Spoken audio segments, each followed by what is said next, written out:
Hello students, in this video lecture we are going to discuss about megasporogenesis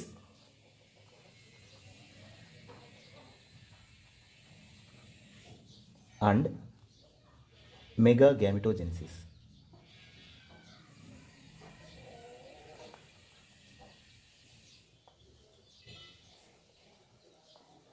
These two are continuous events in the development of female gametophyte, that is embryo sac.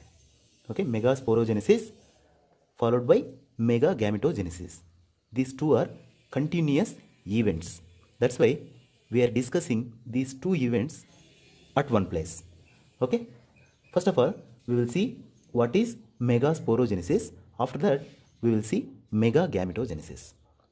First we are starting with megasporogenesis.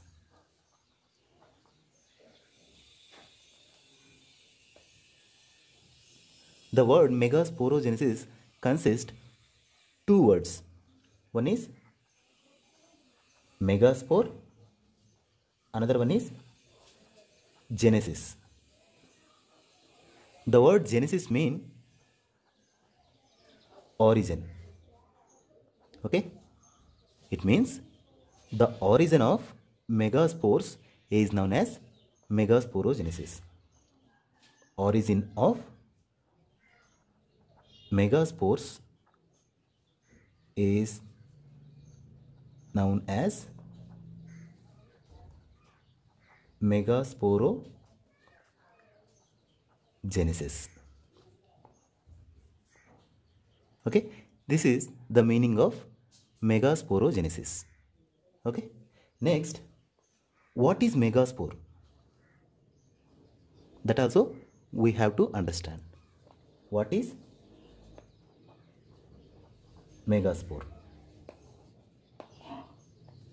Megaspore, an initial cell of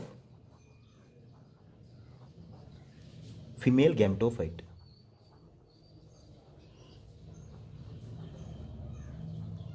Or embryo sac or megagametophite.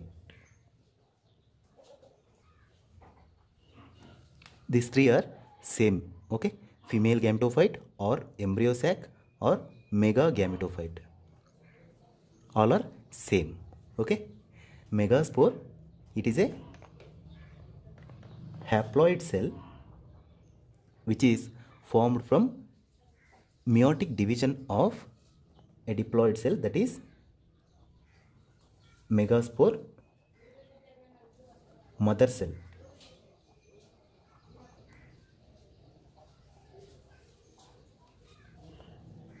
Through meiotic division of megaspore mother cell, these haploid cells will be formed. Okay, that's why megaspores are haploid in condition. These megaspore haploid cells are initial cells for the development of female gametophytes or embryo sacs or megagametophytes. Okay, these are formed from the megaspore mother cells through meiotic division. Okay, next we will see origin of megaspores. Origin of megaspores. These haploid megaspores formed from megaspore mother cells through meiotic division. This is the origin of megaspores. Okay, these are haploid cells, these are diploid cells. Next, location of megaspores. Location of megaspores. Where we can see megaspores. The location of megaspores is nucellus or otherwise called megasporangium. Nucellus or megasporangium. Where we can see nucellus? Nucellus is a diploid tissue or sporophytic tissue present in the center of ovule.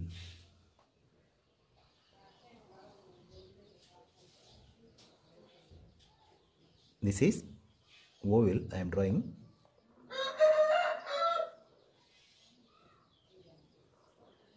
Okay, this is ovule. In the center we can see a homogeneous tissue which is diploid in condition. This tissue is called as nucellus.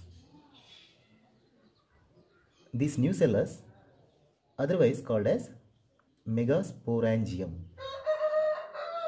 Megasporangium, because here the megaspores are forming. That's why this tissue is called as megasporangium. Okay, this is megasporangium or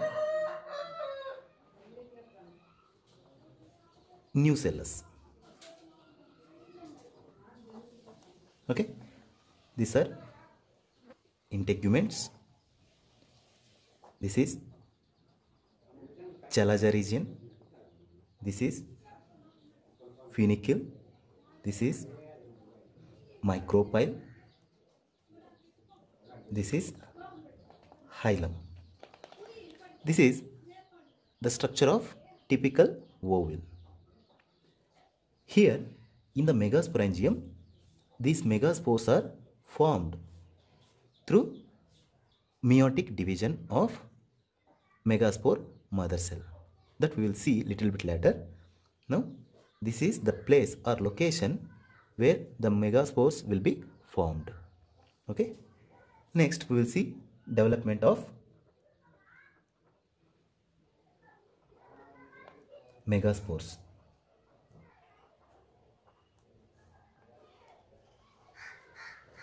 Okay, development of megaspores or formation of megaspores. We already discussed that the megaspores will be formed here, right? That's why I will draw this nucellus part here for easy understanding. This is nucellus. With the help of simple diagrams, we will see the development of megaspores. This is nucellus. Here at the micropylar end of nucellus means here. It is totally matured ovule. Okay. After maturity of ovule, one of the nucellus cell which is very close to the micropylar end of the nucellus, exactly this cell. Okay, the cell will be de-differentiated into a special type of cell, that is archisporial cell. Archisporial cell. Due to the accumulation of nutrients from adjacent cells, this cell become very prominent and very big in size. Okay, due to the accumulation of various nutrient materials, the cell become very specific, okay, in shape and size. Okay, that's why it will de-differentiate it into a special type of cell, that is archisporial cell. This is first step. Okay, in the next step, this is again nucellus. This is archisporial cell. This archisporial cell undergone one mitotic division in the periclinal manner. Periclinal manner means in the horizontal manner. Okay, like this, so that it produce two cells. One cell towards chalaza side, one cell towards micropyle side. Okay, this cell is called as sporogenous cell. This outer cell is called as parietal cell. Okay, this is sporogenous cell, this is parietal cell. This parietal cell undergone few more mitotic divisions and form a small tissue, or sometimes the cell do not undergone any divisions. Here we can see two possibilities. Okay, but the sporogenous cell do not undergone any divisions. It directly act as a megaspore mother cell. That we will see in the next step. Again, this is nucellus only. Here we have one parietal cell, one sporogenous cell. This sporogenous cell, now it is directly acting as megaspore mother cell, or otherwise called megasporocyte. Okay, megasporocyte, both are same. This is diploid. Okay, in this step the sporogenous cell behave or act like a megasporocyte or megaspore mother cell. Okay, now I will draw one more diagram. Again, this is nucellus. Here the basal cell will be as it is. Now this megaspore mother cell undergone meiotic division. First it undergone meiotic division first phase, so that it produce two cells. Okay, two cells. In the next step, again this is nucellus, this is basal parietal cell. We have two cells here. Again the cells undergone phase 2 meiotic division, so that each cell again form two cells. Okay, so that total we will get 4 cells here. Okay, 1 2 3 4. At final we can see 4 cells like this. We can see a linear tetrad of 4 megaspore cells in the nucellus. These 4 cells are haploid because they are result of meiotic division. That's why these cells are haploid in nature. These cells are called as megaspores. Okay, here what happening? First, archisporial cell undergone one mitotic division, so that we get two cells. One is parietal, another one is sporogenous cell. Next, the parietal cell remain as it is, but the sporogenous cell act as a megaspore mother cell or megasporocyte. In the next step, the megasporocyte undergone meiotic division. Okay, here we can see first phase of meiotic division, so that it produced two cells. This is also horizontal division only. Okay, here in this step we can see these two cells again undergone phase 2 of meiotic division, so that we get total 4 cells in a linear tetrad manner. They are arranged in linear tetrad manner. These cells are haploid. These cells are called megaspores. Here the origin of megaspores is completed, so that this entire process is known as megasporogenesis. Megasporogenesis. Okay, up to the formation of megaspores, the process is known as megasporogenesis. Okay, after that the megagametogenesis will be start. Okay, now we will see megagametogenesis also. Okay, now we will discuss about megagametogenesis. Megagametogenesis. Here also we can see two words. One is megagamete plus genesis. Genesis means origin. Okay, the origin of megagamete is known as megagametogenesis. What is megagamete? Megagamete is nothing but an egg. Okay, actually initially it produces megagametophyte, means embryo sac or female gametophyte. This female gametophyte will produce egg cell through mitotic divisions. This is the actual procedure. Okay, now we will see megagametogenesis step by step. Okay, for that we have to take the previous picture, that is nucellus. Here we have 4 haploid cells arranged in a linear tetrad. These are megaspores. Okay, this is the end step in megasporogenesis. At the same time, it is a starting step for the megagametogenesis. Okay, now we are discussing a common type of megagametogenesis which is commonly taking place in the angiosperm, that is polygonum type of megagametogenesis. Okay, it is very common type of megagametogenesis in angiosperm. That's why we are discussing that one.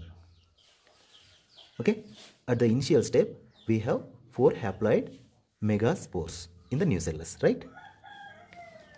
In the next step, what happened means, of these 4, only 1 will be functional, remaining 3 will be non-functional, means they degenerate slowly. Okay, usually the megaspore which is located towards chalazal end, that will be functional. The 3 megaspores which are placed towards micropyle, they are degenerate. This is a usual phenomenon in angiosperms. That's why these 3 megaspores are degenerating. Only the single megaspore which is placed towards chalazal end, this will be active now. Okay, so that here we will draw degenerating megaspores like this, the functional megaspore like this. This is haploid cell. Okay, this is second step. In the second step, what happening? These 3 megaspores are degenerating. Whatever placed towards micropyle end, these are degenerating. Only 1 is developing. Okay. In the next step, the functional megaspore undergone 3 mitotic divisions. Okay, these 3 are completely degenerate now.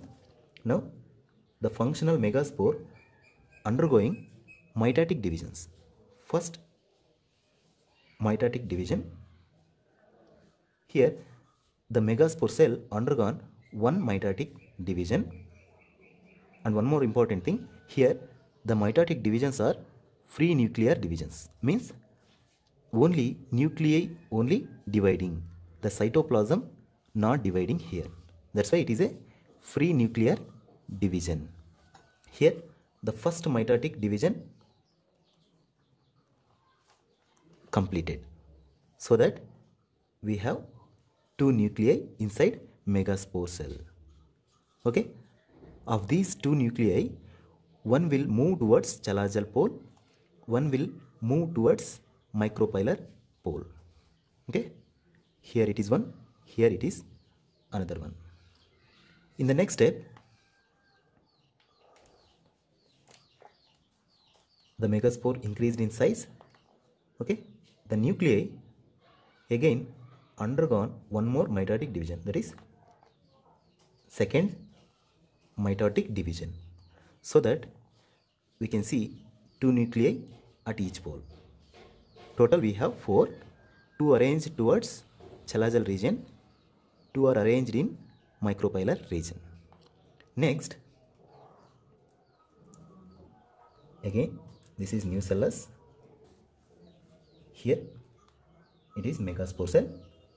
Now we have two here, two nuclei here. Again they undergone third mitotic division, so that we get total 8 nuclei inside megaspore. 4 arranged at one end, 4 arranged at another end. Okay. In the next step,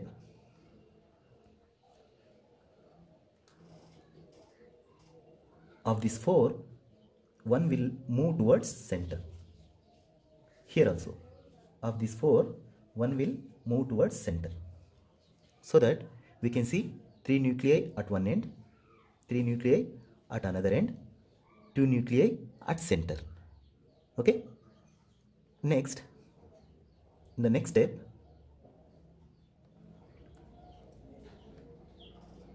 around nuclei the cell wall will be formed. Okay, like this. Here also, around nuclei the cell walls will be formed like this. Okay, these two nuclei partially merged together and formed diploid nucleus. Okay, total we have 3 cells here, 1, 2, 3. Here also 3 cells, 1, 2, 3. The middle one, this is entirely considered as one cell. It is one cell. Total here 3, here 3, here 1. Total we have 7 cells. Okay, within megaspore. But the nuclei number is 8. 1, 2, 3, 4, 5, 6, 7, 8. Okay. After maturity of embryo sac or female gametophyte or mega gametophyte, we can see 7-celled condition and 8 nuclei condition. This is common phenomenon found in almost all angiosperms or majority of angiosperm. Okay, this structure is known as embryo sac. Embryo sac. The detailed structure of embryo sac we will discuss in the next video. Okay, now it is enough. Okay, now these cells are haploid. These cells are haploid. These 3 are called antipodals. This is polar nuclei, which gives rise endosperm in the future. These 3 cells are called as egg apparatus. Okay, these 2 cells are synergids. The middle cell is egg cell. Okay, this is megagamete. This megagamete or egg cell will fuse with sperm and finally produce zygote. Okay, this is the formation of megagamete. The entire process is known as megagametogenesis. Okay, in the next video we will see different types of megagametogenesis taken place in the angiosperms. Okay, this is usual type. Okay, which is known as monosporic type, because here of the 4 megaspores formed from the meiotic division, only one is acting as a initial cell to produce female gametophyte. That's why the process or the formation of megagametophyte is known as monosporic type. Monosporic type of embryo sac development or female gametophyte development. This is usual type of female gametophyte development or megagametophyte development. Okay, in the next video we will discuss about various types of megagametogenesis. Okay, thank you.